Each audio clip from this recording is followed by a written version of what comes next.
चलिए, so let's do a nice revision of interpretation. एक बार अच्छे से करना है. The entire purpose of revision is ये वीडियो आपको सेपरेटली मिल जाता है, और जब आप फ्री बैठे हो और आपको पूरा इंटरप्रिटेशन को रिवाइज करना है तो आप 20, 25, 30 मिनट के अंदर पूरे इंटरप्रिटेशन के सारे केसेस को रिवाइज कर पाओ. चलिए, so let's revise the entire interpretation. सबसे पहला केस आ जाओ, सबसे पहले फर्स्ट केस के ऊपर यारो. यस, आपने कोशिश ऐसे करनी है कि मैं आपसे कोई भी सवाल पूछूंगा, आपने खुद से बिना उसको देखे बताते आना चाहिए कि सवाल का जवाब क्या है. अगर आप वो बता पा रहे हैं तो बहुत बेहतरीन आपकी प्रिपरेशन चल रही है. चलिए, नहीं भी बता पा रहे हो और आपको लगता है कि मेरे को तो कुछ याद ही नहीं आ रहा है, तो आप पेंसिल से उस केस के ऊपर सर्कल मार्क कर सकते हो कि अरे हाँ यार, ये घर जाके मुझे अच्छे से पढ़ना है. चलिए, आशा करता हूं कि आप ऑलरेडी कल पढ़कर आए हो. चलो, सबसे पहले आता है interpretation number 1. First case law, Prakash Gupta से सेबी. यहां पर लीगल इश्यू आया था कि क्या कभी भी अगर हमें कंपाउंडिंग करनी है कोर्ट ने या सेट ने या किसी भी ट्रिब्यूनल ने, तो क्या उसके लिए हमको सेबी के कंसेंट की आवश्यकता है या नहीं है? नहीं, सेबी के कंसेंट की कोई आवश्यकता नहीं है कंपाउंडिंग के लिए. सेबी का ओपिनियन लिया जा सकता है और वो हम चाहे तो कंसीडर करेंगे, लेकिन सेबी का कंसेंट लेने की कोई जरूरत नहीं है for compounding of any application in any court or tribunal. Super wonderful. दूसरा आता है state of MP versus MP transport workers federation. Whether labour disputes, आप लोग नहीं देखेंगे आंसर, टेक अवे मत देखो, मैं पूछ रहा हूं, आप जवाब देने की कोशिश करनी है कि आपको याद है क्या. Whether labour disputes which have criminal aspects will be handled by labour court और criminal court. Will be handled by labour court और क्रिमिनल कोर्ट. Criminal code. इतना सब पढ़ा था हमने 15-20 मिनट तक, बट याद वैसी रहेगा ए बी सी क्रिमिनल, तो क्रिमिनल कोर्ट उसको हैंडल करता है. होता क्या इस केस में, सब कुछ पढ़ा हुआ याद रहता है, बट ये याद ही नहीं रहता है कि इवेंचुअली वो लेबर कोर्ट के पास था या क्रिमिनल कोर्ट के पास था. तो याद रखना है किसके पास, क्रिमिनल कोर्ट के पास में फाइनली उन्होंने जुरिसडिक्शन दिया था. Super wonderful. याद रखने के लिए ए बी सी, पहले आता है सी, क्रिमिनल कोर्ट के पास वापस उन्होंने दिया था. फिर आता है Nevada Properties Private Limited versus the state of Maharashtra. The question involved is whether police officer can seize an immovable property under section 102 of CRPC or not. क्या वो 102 of CRPC में immovable property को seize कर सकते हैं क्या? The answer is no. यहां पर रीजनिंग ऐसी कुछ थी कि 102 of CRPC बात करता है कि आपके चार्जशीट में जो जो चीजें प्रूव करने के लिए एविडेंसेस होते हैं वो आप सीज कर सकते हैं, इमूवेबल प्रॉपर्टी को आप सीज नहीं कर सकते. दूसरे एविडेंसेस जो चार्जशीट को आपको प्रूव करने के लिए चाहिए वो आप सीज कर सकते हैं, मूवेबल टाइप्स, लेकिन इमूवेबल प्रॉपर्टी को आप सीज नहीं कर सकते अंडर 102. Super wonderful. फिर आता है I4 इंटरटेक India private limited versus Priyanka Mohan. In case of contract of service, whether a suit for damages for illegal termination can be filed. रुकना एक बार, मैं क्वेश्चन रिपीट करता हूं. हमारा कॉन्ट्रैक्ट ऑफ सर्विस था, उन्होंने मुझे निकाल दिया, तो वो निकाल सकते हैं क्या? हाँ, आप एम्प्लॉयमेंट में नहीं थे, आप कॉन्ट्रैक्ट ऑफ सर्विस में थे, वो निकाल सकते हैं. But whether a suit for illegal termination, for damages for illegal termination can be filed or not. Yes no? Yes. अगर हमारा कॉन्ट्रैक्ट ऑफ सर्विस है तब भी अगर उन्होंने हमें निकाला है तो हम डैमेजेस तो मांग सकते हैं इलीगल टर्मिनेशन का. हाँ, हम उनसे रीइंस्टेटमेंट नहीं मांग सकते, लेकिन हम डैमेजेस मांग सकते हैं फॉर इलीगल टर्मिनेशन. I4. फिर आता है I5 रविंद्र कौर अग्रवाल. तूफान केस था ये वर्सेस मनजीत कौर का, कि क्या एक व्यक्ति 12 साल के एडवर्स पोजीशन पे के केस के अंदर क्या वो टाइटल के लिए केस फाइल कर सकता है? The answer is yes. एक व्यक्ति अगर 12 साल तक एडवर्स पोजीशन लेके बैठा है तो वो टाइटल के लिए केस फाइल कर सकता है. फिर आता है I6 Anil Khadkiwala versus state government of NCT of Delhi. Whether a second application for defence can be filed if the earlier application for defence was rejected. समझना अच्छे से, मैंने पहले डिफेंस के लिए पिछली एप्लीकेशन फाइल की थी, फिर वो रिजेक्ट हो गई, अब मैं वापस सेकंड एप्लीकेशन डिफेंस की फाइल कर सकता हूं या नहीं? द आंसर इज यस, लेकिन I have to take some other reason, कि कोई और इशू रेस करके मैं second application for defence file कर सकता हूं. इसके डिटेल्स में जाऊं तो इसमें क्या हुआ था, एक व्यक्ति ने पहले डिफेंस में दिया था, मैं रिटायर हो गया था, तो वो कोर्ट ने रिजेक्ट कर दिया, बोले कि अरे भाई मैं चेक इशू होने के पहले रिटायर हो गया था, और उसका प्रूफ दिया, तो second application for defence were allowed in that case because दोनों के आर्ग्यूमेंट्स अलग अलग हैं. So if an earlier application defence has been rejected, still another application taking some other defence can be filed. पहला defence का application reject हो गया तो अब दूसरा डिफेंस का एप्लीकेशन फाइल कर सकते हैं. उसके बाद में आता है I7 Thomas Chacko versus chief manager bank of India and others. Can this court in Kerala assume supervisory jurisdiction over the appellate tribunal in Chennai, Tamil Nadu? याद आ रहा है? केरला, अर्नाकुलम, तमिलनाडु, चेन्नई. तो यहां पे आपका सबसे पहला जो केस था वो इमेनेट हुआ, वो शुरू हुआ कहां से? एर्नाकुलम से, केरला से, यहां से. फिर उसका DRAT जो था वो चेन्नई में था. यहां पे हम कोर्ट में और जाना चाह रहे हैं हाई कोर्ट में कि इनको बोलो ना ये चेन्नई के अंदर फटाफट से इशू को रिजॉल्व करें, फास्ट रिजोल्यूशन करें. तो हमारा कंफ्यूजन है कि हम हाई कोर्ट ऑफ तमिलनाडु के पास जाएंगे या हाई कोर्ट ऑफ केरला के पास जाएंगे. In this case they have held that you will go to high court of Kerala from where the case has emanated.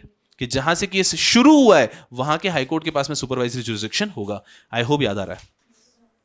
उसके बाद में आता है I8 सीमेंट वर्कर्स मंडल वर्सेस ग्लोबल सीमेंट्स लिमिटेड। इसके अंदर था, so the question is all is if the registered office is in Calcutta, the DRTS Calcutta has appointed a receiver for selling a factory in Gujarat. Registered office कहां पर है? कलकत्ता। एक factory कहां पर है? गुजरात के अंदर। Thus High Court of Gujarat has the jurisdiction to entertain the petition filed by workers of the factory at Gujarat. So in this case they have held कि yes, High Court of Gujarat के पास भी jurisdiction है। अब इसकी बहुत सारी complex कहानी थी इसके अंदर कि गुजरात के अंदर उन्होंने ऑलरेडी एक ऑर्डर पास किया था। जिस लेबर कोड का ऑर्डर था वो पेंडिंग था, अभी भी वो उन्होंने एग्जीक्यूट नहीं किया था। वहां पे बहुत सारे वर्कर्स थे जिनका पैसा मिलना बाकी था, तो वहां की फैक्ट्री है, तो वहां पर आप हाई कोर्ट के पास में केस फाइल कर सकते हैं। थोड़ा सा फैक्चुअल भी है ये वाला, बट ठीक है, याद रखना आसान है। उसके बाद I9 messrs Skymed overseas incorporation versus BOC India limited. क्या कोई व्यक्ति फॉल्स एफिडेविट देगा तो उस पर एक हायर अमाउंट की पेनल्टी लगा सकते हैं? इन this case it was held कि बिल्कुल लगा सकते हैं। नाउ यहां पे एग्जांपल 10 लाख दे रखा है, बट हायर अमाउंट डिपेंड करता है व्यक्ति के ऊपर। एक कंपनी के लिए 10 लाख कुछ भी नहीं भी हो सकता है। तो हमें मेन ध्यान रखना है कि एफिडेविट अगर रॉन्ग देता है तो क्या बड़े अमाउंट की पेनल्टी लगा सकते हैं? जी हां, बड़े अमाउंट की पेनल्टी लगा सकते हैं if you given a wrong affidavit. Then it is I10 Vilayati Ram Mittal private limited versus Shambhavi contractors private limited. यहां पर since the issue involved in remedies asked for are completely different in two cases, both the cases can move simultaneously. आपको याद दिलाता हूं, शिमला और दिल्ली। ए ने B के against case file किया इन शिमला, बी ए के अगेंस्ट केस फाइल कर रहा है इन दिल्ली। तो ये व्यक्ति कह रहा है कि अरे नहीं नहीं, आप मेरे अगेंस्ट यहां पे दिल्ली में कैसे केस फाइल कर सकते हैं? हमारा एक केस ऑलरेडी शिमला में चल रहा है, तो दूसरा केस भी शिमला में ही चलेगा। तो यहां पर इट वाज हेल्ड कि अगर दो इश्यूज कंप्लीटली डिफरेंट हैं तो वो अलग अलग जुरिसडिक्शन में चल सकते हैं। If the two issues are completely different तो वो अलग अलग जुरिसडिक्शन के अंदर चल सकते हैं। ए ने बी को किसी और इश्यू के लिए केस फाइल किया था, बी ने एक के अगेंस्ट किसी और इश्यू के लिए केस फाइल किया है, तो अलग अलग जुरिसडिक्शन में वो चल सकता है। And these are the first 10 cases. I guess काफी आसान केसेस हैं। चल एक बार फटाफट से फर्स्ट 10 को वापस रिवाइज करते हैं, देखते हैं कि हमें अच्छे से दिमाग में बैठ रहा है नहीं बैठ रहा है। फटाफट से सबसे पहला केस हमें जो दिख रहा था कि क्या कभी भी अगर कंपाउंडिंग करनी है तो किसी भी ट्रिब्यूनल को, कोर्ट को सेबी का अप्रूवल लेने की जरूरत है क्या? The answer is no. दूसरा केस जो हमने देखा वो इतना देखा कि अगर लेबर डिस्प्यूट है जिसमें क्रिमिनल एंगल है तो लेबर कोर्ट के पास जुरिसडिक्शन होगा, क्रिमिनल कोर्ट क्रिमिनल कोर्ट के पास। फिर तीसरा हमने देखा क्या पुलिस ऑफिसर 102 ऑफ CRPC के अंदर इमूवेबल प्रॉपर्टी को सीज कर सकते हैं क्या? The answer is no. उसके बाद में हमने देखा कि क्या कॉन्ट्रैक्ट ऑफ सर्विस अगर टर्मिनेट हुआ है तो एक व्यक्ति डैमेजेस क्लेम कर सकता है क्या? The answer is yes. For termination of contract वो डैमेजेस क्लेम कर सकता है। वो किसके लिए केस फाइल नहीं कर सकता है? रीइंस्टेटमेंट के लिए केस फाइल नहीं कर सकता है, लेकिन वो इलीगल टर्मिनेशन के लिए डैमेजेस मांग सकता है। फिर हमने देखा रविंद्र कुमार केवल 12 साल तक अगर आपके पास में क्या था? Adverse position, so you get a right to file a case for title. Then Anil Khadkiwala case था कि अगर मैंने पहले एक बार डिफेंस का एप्लीकेशन फाइल किया था, वो रिजेक्ट हो गया, तो मैं वापस डिफेंस का एप्लीकेशन फाइल कर सकता हूं? Yes, taking some other defence, कि अगर आप कोई और रीजन, कोई और डिफेंस ले रहे हो तो आप वापस एप्लीकेशन फाइल कर सकते हो। उसके बाद में थॉमस चाको केस आ गया कि सबसे पहले DRT Ernakulam which is in Kerala, यहां पे हमने केस फाइल किया। इसका DRAT है चेन्नई में विच इज इन तमिलनाडु। अब वो DRAT में केस है और हमें हाईकोर्ट के पास जाना है कि हाईकोर्ट उस DRAT को बोले कि वो जल्दी से उसको डिस्पोज ऑफ करे। तो हमें ये समझ में नहीं आ रहा है हम हाईकोर्ट ऑफ तमिलनाडु में जाएं या फिर हम हाईकोर्ट ऑफ केरला में जाएं, क्योंकि केस शुरू हुआ था एर्नाकुलम केरला से, लेकिन अभी केस है DRAT तमिलनाडु, चेन्नई तमिलनाडु के अंदर। तो in this case it was held that the jurisdiction will be with high court of Kerala because case यहां से शुरू हुआ था। बहुत अच्छा केस है। उसके अंदर सीमेंट वर्कर्स के अंदर कि अगर एक वर्कर्स है जिनका फैक्ट्री है गुजरात के अंदर और उसका रजिस्टर ऑफिस है कैलकाटा के अंदर, तो क्या गुजरात हाईकोर्ट के पास में कोई भी ऑर्डर पास करने का राइट होगा क्या? इन this case they have held कि गुजरात हाईकोर्ट के पास में पावर है, और उसके रीजन में बताया बिकॉज यहां पे गुजरात का एक लेबर कोर्ट का ऑर्डर पेंडिंग है जो अभी तक एग्जीक्यूट नहीं हुआ है। ऑर्डर दिया हुआ था, एग्जीक्यूट नहीं हुआ है। सारे के सारे वर्कर्स गुजरात के अंदर हैं, फैक्ट्री गुजरात के अंदर है, तो Gujarat high court has the power to pass an order. उसके बाद में आ जाता है कि क्या कोई व्यक्ति अगर गलत एफिडेविट देगा तो उसके अगेंस्ट हायर पेनल्टी लगा सकते हैं? बिल्कुल लगा सकते हैं। इस केस में 10 लाख की पेनल्टी लगाई थी। और लास्ट केस आता है कि अगर mister A is filing a case against mister B in high court of Shimla, mister B is filing a case against mister A in high court of Delhi, तो क्या है दो सेपरेट जुरिसडिक्शन में केस चल सकता है? If the subject matter of dispute is different तो ये दो सेपरेट जुरिसडिक्शन के अंदर चल सकता है। And these are the cases that we have read so far. Are we comfortable? 10 और केस कर लेंगे मस्ती से, किसी को पता नहीं चलेगा। चलिए यारों, let's go on to I-11। I-11 की अगर हम बात करते हैं, पहला केस था हमारा जनरल केस, पढ़ना ही नहीं हमें, समृतंस का केस था ये। समृतंस वो लोग होते हैं जो बायस्टैंडर्स, जो आपको हेल्प करते हैं, अगर किसी का एक्सीडेंट हो गया है तो उसको हॉस्पिटल ले जाने में जो मदद करते हैं, वो लोग होते हैं समृतंस। तो यहां पे गाइडलाइंस दी थी कि समृतंस को पुलिस परेशान नहीं करेगी, कोशिश करेंगे कि उनको आप बार बार पुलिस स्टेशन या कोर्ट में नहीं बुलाएंगे, उनसे जो भी आपको लेना है वो पूछने के लिए आप उनके घर पे जाएंगे और उनसे सारे अप्रूवल्स लेकर आएंगे। सिर्फ अगर एक्सेप्शनल केस है तो उनको बुलाएंगे, और उनको बुलाया जा रहा है तो उनको उसके लिए उनके आने जाने का कॉस्ट एफर्ट्स के पैसे भी दिए जाएंगे। I-12 रमेश राजगोपाल वर्सेस देवी पॉलिमर, फैक्चुअल ओरिएंटेड केस था। इसके अंदर फैमिली डिस्प्यूट हो गया था। एक कंपनी था बहुत बड़ा, उसका नाम था देवी पॉलिमर्स, उसका एक डिपार्टमेंट था, डिपार्टमेंट नंबर C, जिसके अंदर कंसल्टेंसी सर्विसेज देते थे। तो ये जो व्यक्ति था रमेश राजगोपाल, वो डिपार्टमेंट नंबर C, जो पार्ट C डिवीजन C है, उसको लीड करता था, जो कंसल्टेंसी सर्विस देते थे। उस व्यक्ति ने एक वेबसाइट बनाई, देवी कंसल्टेंसी लिमिटेड की वेबसाइट, और उस वेबसाइट से बिजनेस भी आने लग गया। इस व्यक्ति का बैंक अकाउंट कहीं पे लिंक नहीं था, इसने अपने नाम पे एक कॉन्ट्रैक्ट नहीं लिया, अपने नाम पे एक पैसा नहीं लिया है। उस वेबसाइट से जितने कॉन्ट्रैक्ट्स आए थे वो देवी पॉलीमर के ही अकाउंट में पैसे आए और वहीं से सब लोगों के पेमेंट भी हुए हैं। लेकिन बाद में पारिवारिक कलेश के कारण इस व्यक्ति के अगेंस्ट केस फाइल किया गया, क्रिमिनल केस, और बोला गया कि इस व्यक्ति ने फ्रॉडुलेंट एक्टिविटी की है। कोर्ट हैज हेल्ड, क्या एक पैसा भी इस व्यक्ति ने अपने अकाउंट में लिया है? The answer is no. पूरा पैसा कंपनी के ही अकाउंट में आया है और पूरे पेमेंट भी कंपनी के अकाउंट से हुए हैं। तो we can not conclude that इस व्यक्ति ने कुछ भी क्रिमिनल नेचर की एक्टिविटी की है। उस व्यक्ति को फ्री कर दिया गया और कहा गया यहाँ पे कोई भी क्रिमिनल ब्रीच नहीं है। फिर आता है I-13 के अंदर reserve bank of India versus Unicra credit information company. यहां पर ऐसा कहा था उस कंपनी ने कि क्या आरबीआई को यह डिटरमिन करना कि वो भारत में कितने क्रेडिट इंफॉर्मेशन कंपनीज को रजिस्ट्रेशन देगा, ये कंपलसरी है क्या? Whether RBI is mandatorily required to determine the number of credit information companies they will be giving registration to? The answer was no. RBI में, so RBI has the discretion, RBI चाहे तो number बता सकता है, चाहे तो number नहीं भी बता सकता है, बट आरबीआई के ऊपर अनिवार्य नहीं होगा। I-14 jet Airways versus Dhanuka laboratories, याद आ रहा है ना, विमान एयरलाइंस, कि अगर कभी भी हमने वो दिया, गुड्स दिया था हमने जेट एयरवेज को कि बांग्लादेश में डिलीवर कर देना, उन्होंने वो गुड्स दिए विमान एयरलाइंस को कि दे देना, और वो गुड्स नहीं पहुंचे। हम जब जेट एयरवेज के पास पहुंचे, उनकी कॉलर पकड़ी, तो जेट बोला हमें क्या पता, हमने तो आगे दे दिया है। लीगल इशू ये बनता है कि जब भी हम किसी कैरियर को कोई गुड्स देते हैं तो उसकी एब्सोल्यूट लायबिलिटी रहेगी, स्ट्रिक्ट लायबिलिटी रहेगी, या फिर वो एक्सक्यूज ले सकता है लिमिटेड लायबिलिटी का। एंड दे हैव कंक्लूडेड कि उसकी लायबिलिटी कैसी रहेगी? एब्सोल्यूट स्ट्रिक्ट लायबिलिटी रहेगी। वो ये एक्सक्यूज नहीं ले सकता कि मैंने किसी और को दिया था, हमें नहीं पता, हमने आपको दिया है, फाइनल डेस्टिनेशन तक पहुंचने की जिम्मेदारी आपकी है। Whether the concept of strict liability applies on a courier or carrier can take the benefit of limited liability. Strict liability applies on a carrier and carrier cannot take the benefit of limited liability. उसके बाद में आता है हमारा एक factual case law, Bhupendra Singh Bawa versus Asha Devi. आप सबको याद ही होगा, मुझे कुछ कहने की जरूरत नहीं है कि यहां पर एक आशा देवी ने एक प्रॉपर्टी एक्वायर की। प्रॉपर्टी एक्वायर करने के बाद आशा देवी ने बोला, ये भूपेंद्र सिंह जी जगह खाली करो। भूपेंद्र सिंह जी बोले क्यों? उन्होंने कहा कि मेरे बेटे को यहाँ पे बिजनेस करना है इसलिए। सो आशा देवी को कोर्ट में ये प्रूव करना पड़ा कि no other property that I own is suitable for this business that my son wants to do, and when Asha Devi was able to convince the court, and then court ordered Bhupender Singh Baba to leave the premise, evict the premise. Even Bhupender Singh Baba made an argument कि ये तो director एक company में आपकी family की, तो ये कैसे बिजनेस कर सकता है? तो इट वाज आल्सो हेल्ड कि ये कोई रेस्ट्रिक्शन नहीं है, जो कम व्यक्ति डायरेक्टर है वो बिजनेस तो कर ही सकता है ना। चलिए, उसके बाद में आता है innovative tech park limited versus special director of enforcement, another factual oriented case. कि यहां पर क्या हुआ था, एक व्यक्ति ने कुछ इंपोर्ट्स एक्सपोर्ट करवाए थे एंड बिल ऑफ एंट्री के जो डॉक्यूमेंट्स थे वो 13 साल बाद उनको बोला कि आप प्रोड्यूस करो। तो एक व्यक्ति बहुत सारे तो कर पाया, लेकिन कुछ 3-4, कितने एग्जैक्टली है? 3 एंट्रीज को लेके वो बिल ऑफ एंट्री के डॉक्यूमेंट्स प्रोड्यूस नहीं कर पाया।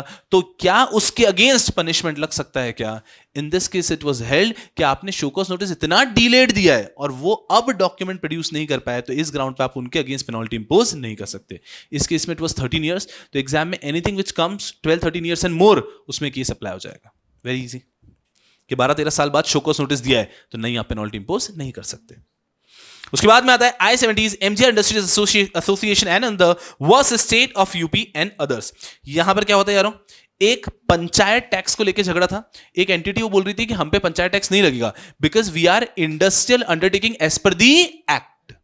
तो यहां पर ये लीगल इशू गया था सुप्रीम कोर्ट तक, और सुप्रीम कोर्ट ने बोला था कि industrial undertaking as per act होना is not relevant, you should be a notified industrial undertaking, कि अगर आपकी इंडस्ट्रियल अंडरटेकिंग को स्पेसिफिकली नोटिफाई किया गया for exemption, only then you get the exemption from panchayat tax. I repeat again, एक company थी वो कहती थी कि हम पे पंचायत टैक्स नहीं लगना चाहिए because we are industrial undertaking, और एक एग्जाम्पशन नोटिफिकेशन विच सेज कि जो भी नोटिफाइड इंडस्ट्रियल अंडरटेकिंग है उन सबको एग्जाम्पशन मिलेगा पंचायत टैक्स से। तो यहां पे सुप्रीम कोर्ट ने कहा कि आप इंडस्ट्रियल अंडरटेकिंग है as per act, that is not relevant, you should be a notified industrial undertaking. अगर आप नोटिफिकेशन में कवर्ड हैं तो पंचायत टैक्स एग्जाम्पशन मिलेगा, अदरवाइज नहीं मिलेगा।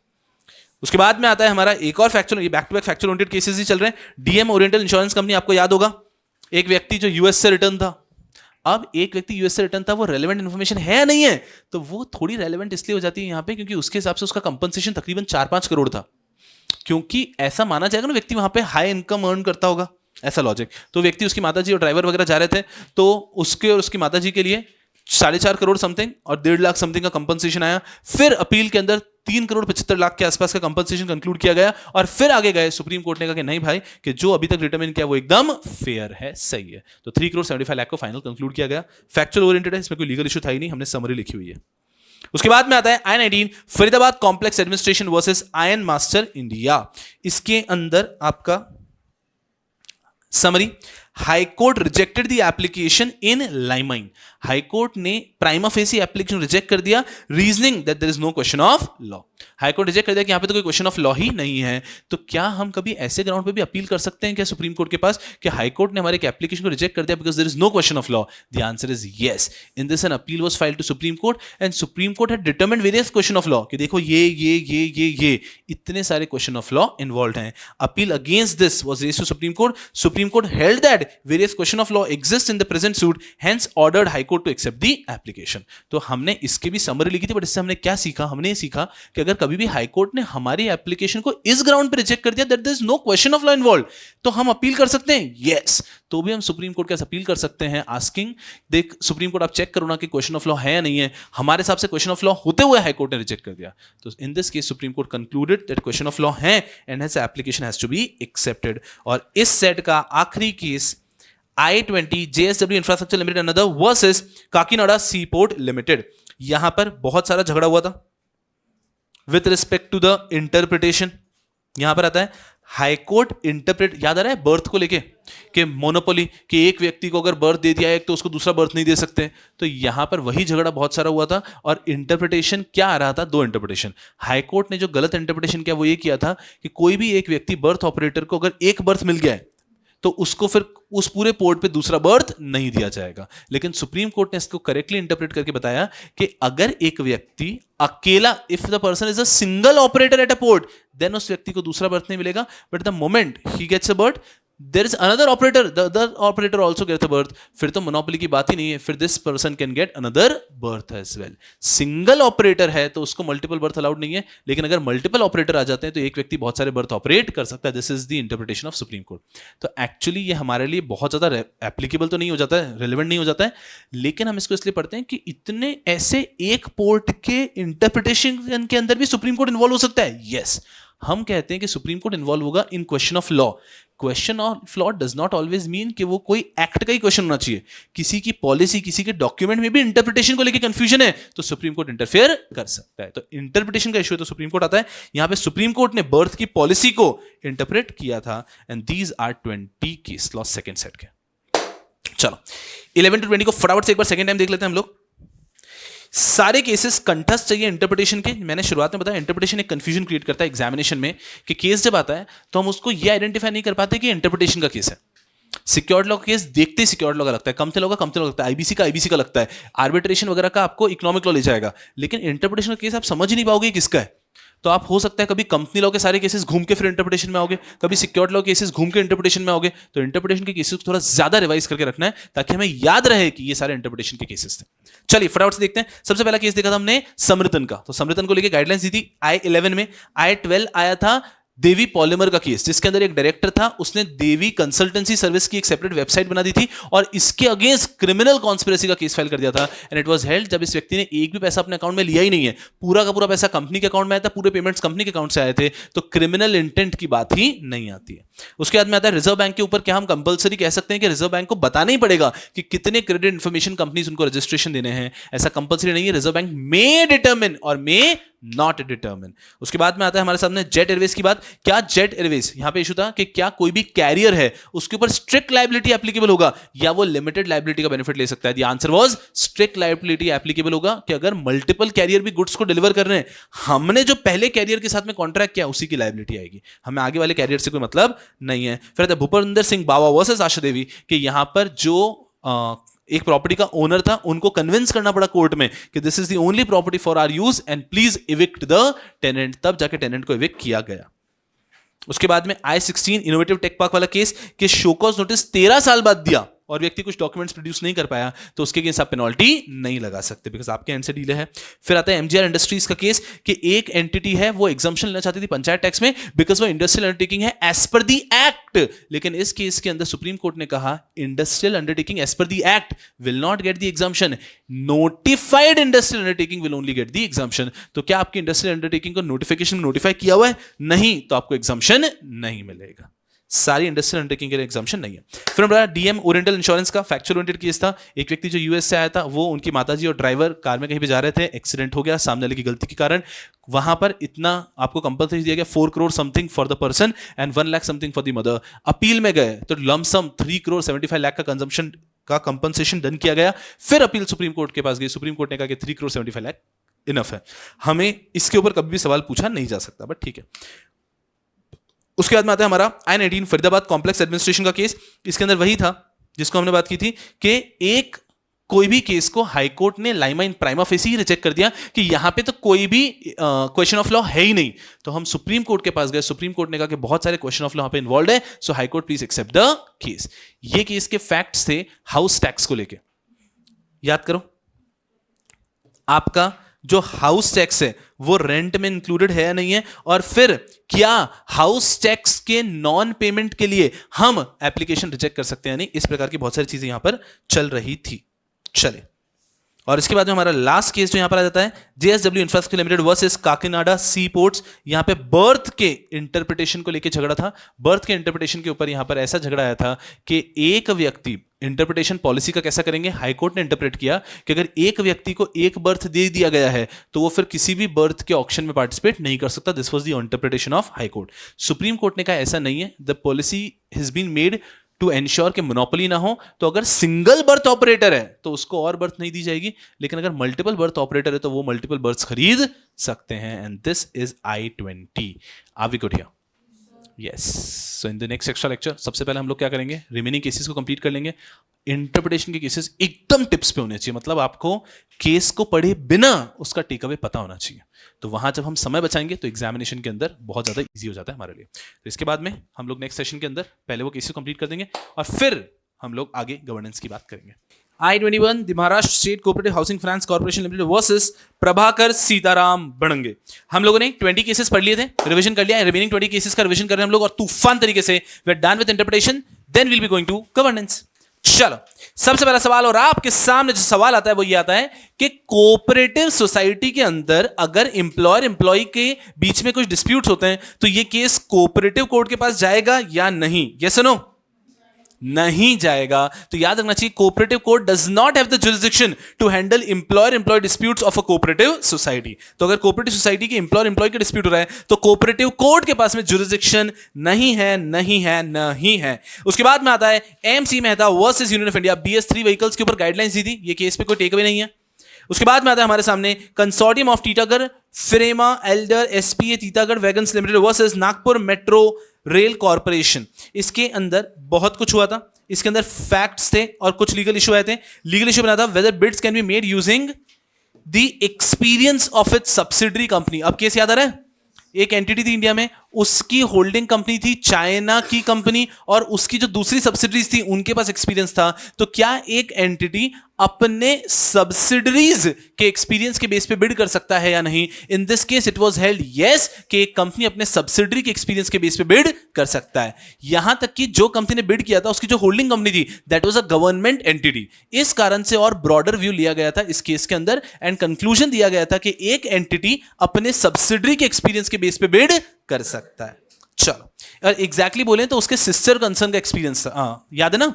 एक्स लिमिटेड, उसकी होल्डिंग होगी ए लिमिटेड, ए लिमिटेड की जो दूसरी सब्सिडरी है बी लिमिटेड, उस बी लिमिटेड के एक्सपीरियंस के बेस पे बिड किया था इस कंपनी ने। तो इनका रिलेशनशिप एक्चुअली तो क्या हो जाएगा, सिस्टर कंसर्न का, लेकिन लीगल इशू ऐसा बनाया था, क्या एक एंटिटी अपने सब्सिडरी के एक्सपीरियंस के बेस पे बिड कर सकती है क्या? एंड इट वाज हेल्ड कि यस, वो अपने सब्सिडरी के एक्सपीरियंस के बेस पे बिड कर सकती है। अगला केस नाम सुनते ही आपको याद आ जाएगा, Maharishi Markandeshwar medical college and hospital versus state of Himachal प्रदेश।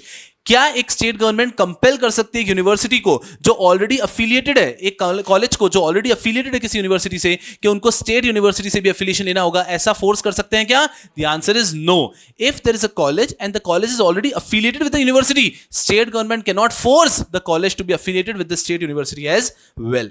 उसके बाद में आता है 25, GlaxoSmithKline pharmaceutical limited versus union of India.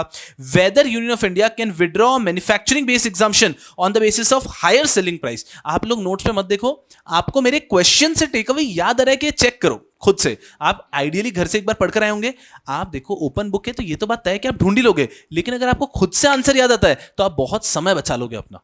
And further अगर आप, तो हम क्या रीसेंट पेपर्स क्या, हम तो एकदम ओपन माइंड से पढ़ते हैं, अगर किसी और सब्जेक्ट जो ओपन बुक नहीं है वहां पे भी इससे रिलेटेड क्वेश्चन आया तो एटलीस्ट हमें येस नो तो याद रहना चाहिए ना। केस का नाम तो याद नहीं रह सकता, it's impossible, but yes no तो याद रहना चाहिए। तो येस नो के लिए आपको बुक की जरूरत ही नहीं पड़नी चाहिए। तो हम यहाँ पे अगर बात करते हैं, सवाल यह है, क्या यूनियन ऑफ इंडिया विथड्रॉ कर सकता है क्या exemption which is manufacturing based on the selling price of the product? Yes और no? No, union of India withdraw नहीं कर सकता एक manufacturing based exemption based on its selling price. उसके बाद में बात करते हैं I-26 अपोलो टायर्स, बहुत इजी। क्या trade pattern of a tyre can be copyrighted? The answer is a, yes, trade pattern of a tyre can be copyrighted. तो tyre का जो ट्रेड पैटर्न है उसको भी एक कंपनी अपने नाम पे कॉपीराइट कर सकती है। उसके बाद में आता है I-27 meters and instrument limited वाला केस। इसके अंदर गाइडलाइंस दी थी फॉर कंपाउंडिंग, कि कंपाउंडिंग कब होगा कब नहीं होगा, उसको लेके यहां पे गाइडलाइंस दी थी, स्पेशली 138 को ध्यान रखते हुए। उसके बाद में आता है I-28 Atmaram properties versus oriental insurance. Tax recoverable under the Tenants Act of NDMC Act as arrear of rent by the appellant cannot be considered to be forming part of rent for the purpose of seeking eviction। यहां पर क्या झगड़ा हो रहा था कि हमने tenant से, एक हाउस टैक्स का केस पहला है वो अलग है, वहां पे तो मेन इशू हाउस टैक्स का है भी नहीं, वहां पे मेन इशू आ जाता है क्या हम कोई लीगल इशू इन्वॉल्व नहीं है ऐसा हाई कोर्ट ने बोल दिया है तो हम सुप्रीम कोर्ट के पास जा सकते हैं क्या, वो अलग है। यहां पर इशू यह आ जाता है कि एक टेनेंट है, उसको देना है कुछ प्रॉपर्टी टैक्स, उसको देना है कुछ रेंट। अगर उसने प्रॉपर्टी टैक्स नहीं दिया है तो क्या उसको अरियर ऑफ रेंट बोल के घर से निकाला जा सकता है क्या? इन this case it was held कि अगर उसने टैक्स पे नहीं किया है तो उसको अरियर ऑफ रेंट बोल के घर से निकाला नहीं जा सकता। Tax recoverable from the tenant under section 673 ऑफ NDMC act as arrear of rent by the appellant can not be considered to be forming part of rent for the purpose of seeking eviction. तो एक tenant ने अगर उसके portion का tax payable है, agreement में लिखा है उसको पे करना था, और वो ये टैक्स पे नहीं करता है, रेंट पे कर रहा है, तो उसको एविक्शन नहीं किया जा सकता, उसका एविक्शन नहीं किया जा सकता। So arrears of tax will not be considered as arrears of rent. चलिए उसके बाद में आता है 29 कैनरा बैंक का केस है, फैक्चुअल केस था बट बहुत इजी है। एक क्लर्क था, फोर्जरी वगैरह करके उसने 1,07,000 रुपए निकाल लिए थे किसी अकाउंट होल्डर के अकाउंट से। बैंक को पता चल गया, बैंक ने उसको निकाल दिया और उसके जो भी पीएफ ग्रेच्युटी का पैसा था उसमें से अमाउंट को ब्लॉक कर दिया। इस व्यक्ति ने केस फाइल किया कि पीएफ ग्रेच्युटी के पैसे को कैसे ब्लॉक कर सकते हो। तो यहां पे लीगल इशू ये आ जाता है कि क्या ये बैंक कैनरा बैंक अपने इंप्लॉय के पीएफ ग्रेच्युटी के पैसे को ब्लॉक कर सकता है या नहीं। इट वाज हेल्ड कि हम जब कैनरा बैंक के रूल्स रेगुलेशन देखते हैं पीएफ और ग्रेच्युटी के, तो उसमें क्लियरली लिखा है कि वो मिसकंडक्ट के कारण अगर किसी इंप्लॉय को निकालते हैं और उनके कारण अगर कोई भी हमें फाइनेंशियल लॉस हुआ है तो उनके पैसे को हम ब्लॉक कर सकते हैं। And hence supreme court held के बैंक के ब्लॉक कर सकता है। तो अगर कल को हमारे लिए तो कोई भी बैंक आया तो हम यही लिखेंगे कि कैनरा बैंक में ऐसा हुआ था और कैनरा बैंक के पॉलिसी ने अलाउ किया था तो वहां पे कर सकते थे, तो अगर इस बैंक की भी पॉलिसी अलाउ करती है तो ये बैंक भी कर सकता है, तो हमारे लिए यूनिवर्सली एप्लीकेबल हो जाता है। और लास्ट केस इस सीरीज का आता है B Sunita versus state of Telangana. अगर एक एडवोकेट डिक्रीटल अमाउंट का परसेंटेज लेता है और वो चेक में लेता है और चेक बाउंस हो जाता है, तो क्या ये एडवोकेट 138 का केस फाइल कर सकता है या नहीं? नहीं कर सकता। And that is this case. बहुत ज्यादा इजी है सीक्वेंस। चलिए अब आप लोग पेजेस फ्लिप नहीं करेंगे, आप सिर्फ आगे देखेंगे और हम ये पूरे 10 की सीरीज को वापस एक बार देखते हैं आपको खुद से याद है या नहीं है। सबसे पहला केस आ जाता है हमारा, क्या कोऑपरेटिव कोर्ट के पास में जुरिस्डिक्शन रहेगा क्या एम्प्लॉयर एम्प्लॉय डिस्प्यूट हैंडल करने का of a cooperative society? Yes और नो? नो, नहीं रहेगा। दूसरा केस आता है एमसी मेहता, ठीक है, BS3 व्हीकल्स का था, कुछ भी नहीं है। उसके बाद में तीतागर वाला आ गया, यहां पर whether bid can be made using the experience of subsidiary, yes or no? Yes, बिल्कुल कर सकते हैं। उसके बाद में आता है महर्षि मकरंदेश्वर university, whether state government can compel any college which is already affiliated with the university to take state university का affiliation, yes or no? No, compel नहीं कर सकते। उसके बाद में आता है ग्लेक्सोस्मिथलाइन, क्या गवर्नमेंट किसी एक फार्मास्यूटिकल कंपनी का एग्जम्पशन विड्रॉ कर सकती है बेस्ड ऑन सेलिंग प्राइस, जहां पे exemption is completely based on manufacturing, yes और नो? नो। एक गवर्नमेंट किसी भी कंपनी का एग्जम्पशन जो मैन्युफैक्चरिंग बेस्ड है उनके सेलिंग प्राइस के बिना पे उनके एग्जम्पशन को विड्रॉ नहीं कर सकती। उसके बाद में आता है Apollo tyre, straight pattern copyright हो सकते हैं क्या? यस। उसके बाद में आता है मीटर्स एंड इंस्ट्रूमेंट वाला केस, उसके अंदर उन्होंने कंपाउंडिंग की बात की थी, गाइडलाइंस वर इशूड। आत्माराम प्रॉपर्टीज वाला केस कि अगर एक टेनेंट ने उसका टैक्स पेबल नहीं दिया है तो can this outstanding tax be considered as arrear of rent? No, eviction नहीं किया जा सकता है। कैनरा बैंक के अंदर एक व्यक्ति ने अगर कोई भी मिसकंडक्ट की है और मिसकंडक्ट के कारण बैंक को फाइनेंशियल लॉस हुआ है और बैंक उसके पीएफ से उसकी ग्रेच्युटी से पैसा ब्लॉक करना चाहता है तो बैंक कर सकता है क्या? यस, रूल्स एंड रेगुलेशन में अलाउ है तो बैंक कर सकता है। और लास्ट के साथ जाता है कि अगर एक एडवोकेट ने डिक्रीटल अमाउंट का परसेंटेज बोल के कुछ पैसा लिया था और वो चेक बाउंस हो जाता है, डिसऑनर हो जाता है, तो क्या ये एडवोकेट 138 का केस फाइल कर सकता है? The answer is no. It's so easy, damn easy. चलिए यार, और हम लोग आगे बढ़ते हैं टुवर्ड्स द लास्ट पार्ट। 31 से लेके 38 39 तक यहां पे केसेस हैं। सबसे पहला यहां पे हमारी इंफॉर्मेशन के लिए ज्यादा केसेस हैं। यहां पर क्या किया था, यहां पर उन्होंने सिंपली बात की थी ग्राउंड ऑफ स्टे को लेके। तो सबसे पहला 31 वाला केस है, guidelines were issued for grant of stay, कि जब भी आप स्टे ग्रांट करते हैं तो आपको केयरफुली ग्रांट करना है, कुछ रूल्स है जिनको आपको फॉलो करना है। उसके बाद में आता है Shiv Singh versus state of Himachal Pradesh. यहां पर क्या हुआ था याद करो, कलेक्टर ने ऑब्जेक्शंस कंसिडर ही नहीं किए, रिपोर्ट दी ही नहीं गवर्नमेंट को और गवर्नमेंट ने फिर भी लैंड एक्विजिशन कर दिया। ये व्यक्ति सुप्रीम कोर्ट तक गया, सुप्रीम कोर्ट ने कहा कि नहीं, you have to follow the procedure and the acquisition was cancelled and they were asked to comply with the procedure and then go ahead. तो इसके बाद में कलेक्टर ने प्रोसीजर फॉलो किया होगा, फैक्चुअल ओरिएंटेड है। फिर आता है state of Maharashtra versus Syed Hasan, whether proceedings can be initiated under both IPC and FSS act. Tobacco लेके जा रहा था, पकड़ लिया था, अब उसके अगेंस्ट आईपीसी और एफएसएस दोनों में प्रोसीडिंग चल रही है। कोर्ट ने कह दिया कि नहीं आईपीसी में नहीं, सिर्फ एफएसएस में चलेगी। ये इशू गया सुप्रीम कोर्ट तक। सुप्रीम कोर्ट ने कहा क्या एक व्यक्ति के अगेंस्ट दो एक्ट में प्रोसीडिंग पैरेलली चल सकती है? The answer is yes, he will be punished only once for that act, लेकिन प्रोसीडिंग दो एक्ट में साइमल्टेनियसली चल सकती है। इस व्यक्ति के अगेंस्ट जब वो टोबैको कैरी कर रहा है तो आईपीसी और फूड एंड सेफ्टी स्टैंडर्ड दोनों एक्ट के अंतर्गत प्रोसीडिंग चल सकती है। उसके बाद में आता है हमारा Bhupesh Rathore versus Dayashankar Prasad Chaurasia, whether managing director can file a suit in his name for the cheque disorder of the company. मैं कंपनी का मैनेजिंग डायरेक्टर हूं, कंपनी के नाम पे जो चेक आए थे वो डिसऑनर हो गए, तो क्या मैनेजिंग डायरेक्टर अपने नाम पे केस फाइल कर सकता है? द आंसर इज यस, बिल्कुल कर सकता है। उसके बाद में आता है 35 मयान वर्सेस मुस्तफा एंड अनदर। यहां पर बहुत ही एकदम ऐसा फैक्चुअल इशू हुआ था, टेरिटोरियल झगड़ा हुआ था। एक व्यक्ति का right limb, if I am not right leg, right, yes, उसने राइट लेग जो था वो एक हार्वेस्टिंग मशीन में आ चुका था और एक्सीडेंट में राइट लेग चला गया। कंपनसेशन कमिटी ट्रिचरापल्ली ने 1,21,000 का कंपनसेशन पे किया, पर जो एम्प्लॉयर था वो अपील में गया। उन्होंने कहा कि ट्रिचरापल्ली की कंपनसेशन कमिटी के पास में जुरिस्डिक्शन नहीं है। Eventually it was held by the court कि टेरिटोरियल जुरिस्डिक्शन उसी के पास है, कंपनसेशन कमिटी ट्रिचरापल्ली, जहां पर एम्प्लॉई रिसाइड करता है। तो एम्प्लॉय जहां पे रिसाइड करता है वहां पर टेरिटोरियल जुरिस्डिक्शन है और उसी के पास में टेरिटोरियल जुरिस्डिक्शन था। उसके बाद में आता है 36 Indsil hydro power and manganese limited वाला केस, याद है?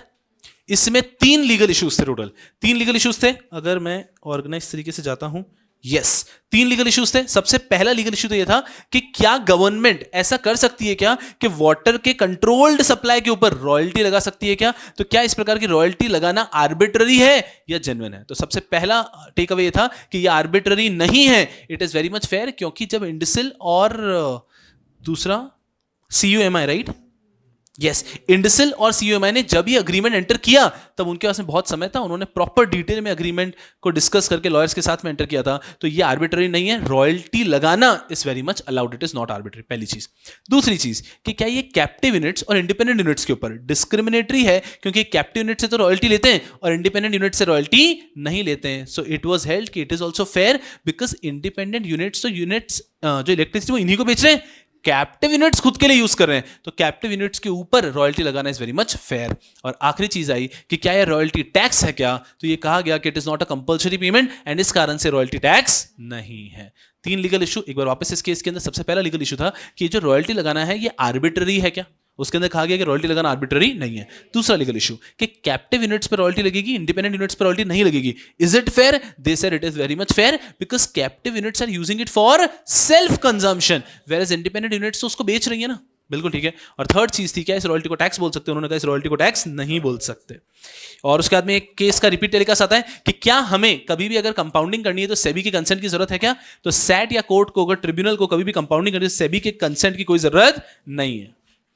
उसके बाद में आता है हमारा ये वाला case, authority for clarification advance ruling वाला केस, जिसके अंदर अथॉरिटी ने ये क्लैरिफिकेशन दिया था कि जो हैंक यार्न के ऊपर एग्जम्पशन है that will be only for cotton hank yarn, और viscose staple fibre hank yarn के ऊपर कोई भी एग्जम्पशन नहीं होगा। तो ये अपील सबसे पहले रिट पिटिशन में गया। रिट पिटिशन बोला कि ये क्लैरिफिकेशन बिल्कुल सही है। फिर वो गया डिवीजन बेंच के पास। डिवीजन बेंच बोला ये क्लैरिफिकेशन बिल्कुल भी ठीक नहीं है, क्योंकि आपको एक्सटर्नल एड या किसी क्लैरिफिकेशन को लाने की जरूरत क्या है जब एग्जम्पशन नोटिफिकेशन एकदम क्लियर है। एंड सुप्रीम कोर्ट ने भी यही कहा कि जब एग्जम्पशन नोटिफिकेशन, जब रूल एग्जम्पशन का एकदम क्लियर है that hank yarns are exempted from VAT, तो यहां पे क्लैरिफिकेशन लाने की कोई जरूरत नहीं है, एक्सटर्नल एड ऑफ इंटरप्रिटेशन की कोई जरूरत नहीं है। So finally it was held कि एग्जम्पशन जैसा है वैसा ही रहेगा, all the hang yarns will be exempted. चलिए, और उसके बाद में हमने लास्ट केस पर बताया 39 गंधार ऑयल रिफाइनरी का। इसके अंदर बस ये देखा था कि हर एक केस के हर एक ऑर्डर के साथ में क्या होना जरूरी है? रीजन होना जरूरी है। तो खत्म हो जाता है। सो हम लास्ट 1 to 9 जो हमारा लास्ट 9 है इनको देख लेते हैं और रिवीजन का अंत करते हैं। बिना नोट्स में देखिए, आपको याद रहना चाहिए। देखते हैं यहाँ पे सबसे पहला वाला गाइडलाइन वाला ही था कि यहाँ पे जो भी स्टे ग्रांट करेंगे वो हमें गाइडलाइन के हिसाब से करना है। दूसरा था कि अगर एक विलेज के अंदर कहीं पे भी लैंड एक्विजिशन हो रहा है और कलेक्टर ने प्रोसीजर फॉलो नहीं किया है तो लैंड एक्विजिशन गो हेड कर सकते हैं क्या? जी नहीं। In this case it was held कि लैंड एक्विजिशन को कैंसिल किया गया, collector was ordered to follow the procedure again and then continue with the land acquisition. फिर आता है हमारे पास I-33, उसके अंदर क्या IPC और FSS में दोनों में पैरेलली प्रोसीडिंग्स चल सकती है? द आंसर इज यस, चल सकती है। फिर आता है I-34 भूपेश राठौड़ वर्सेस दयाशंकर प्रसाद चौरसिया। इसके अंदर कहा गया था क्या मैनेजिंग डायरेक्टर कंपनी के अगेंस्ट जो चेक का है वो डिसऑनर हो गए तो मैनेजिंग डायरेक्टर अपने नाम पे केस फाइल कर सकता है? इट वाज हेल्ड यस, कर सकता है। फिर आगे हमारा मयान वर्सेस मुस्तफा का केस, टेरिटोरियल जुरिसडिक्शन का। तो एक एम्प्लॉय जिसके राइट लिम्ब एक्सीडेंट के अंदर कट गया था and thereafter the person was ordered compensation from compensation committee त्रिशूरपल्ली, they have the jurisdiction because ये वहीं रहता था। तो टेरिटोरियल जुरिसडिक्शन में एम्प्लॉय जहां पे रहता है, रिसाइड करता है, उस एरिया के पास टेरिटोरियल जुरिसडिक्शन रहेगा। उसके बाद में आता है 36 इंडस्ट्रियल हाइड्रो वाला। 3 लीगल इशू। सबसे पहला कि इस केस में गवर्नमेंट जो रॉयल्टी ले रही है वो आर्बिट्ररी है क्या? दूसरा, गवर्नमेंट रॉयल्टी लेते समय इंडिपेंडेंट यूनिट्स और कैप्टिव यूनिट्स पे डिफरेंशियल ट्रीटमेंट कर रही है, वो सही है क्या? और क्या इस रॉयल्टी को हम टैक्स बोल सकते हैं क्या? तो पहले केस के अंदर क्या ये रॉयल्टी आर्बिट्ररी है? नो, ये रॉयल्टी बिल्कुल फेयर है, आर्बिट्ररी नहीं है। दूसरे केस में क्या डिस्क्रिमिनेटरी है? The answer is no.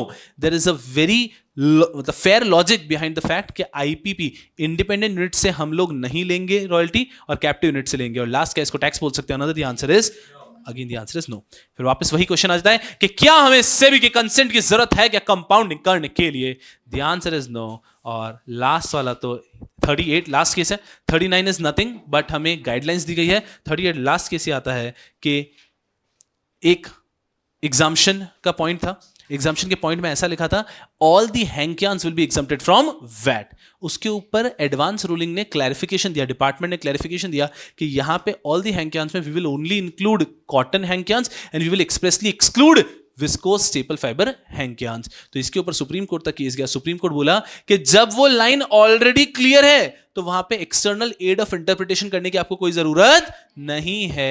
Viscous staple fibre को आप निकाल नहीं सकते। All the hank yarn will be exempted, as easy as that. Are we good here? Ideally क्या होना चाहिए यारों कि आपको अगर कोई क्वेश्चन आता है इंटरप्रिटेशन पे, आपने जब अभ्यास शीट देखते हैं तो 28 में से 25 क्वेश्चंस तो आपको बिना बुक ओपन किए उसका डायरेक्शन पता होना चाहिए कि आज बुक ओपन किए बिना आंसर लिखना है तो भी आप लिख पाओगे, एक बार तो लिख ही पाओगे। ऐसा होगा हाँ रीजन नहीं होगा, केस का नाम नहीं होगा, बट एक बार आपको आइडिया जो डायरेक्शन है वो तो कम से कम याद रहना चाहिए, क्योंकि वो डायरेक्शन जीवन भर साथ रहना चाहिए ऐसा। And with this we complete the topic of interpretation, and with this we move on to the last chapter, that is governance. बहुत ही सुंदर। चलिए यारों,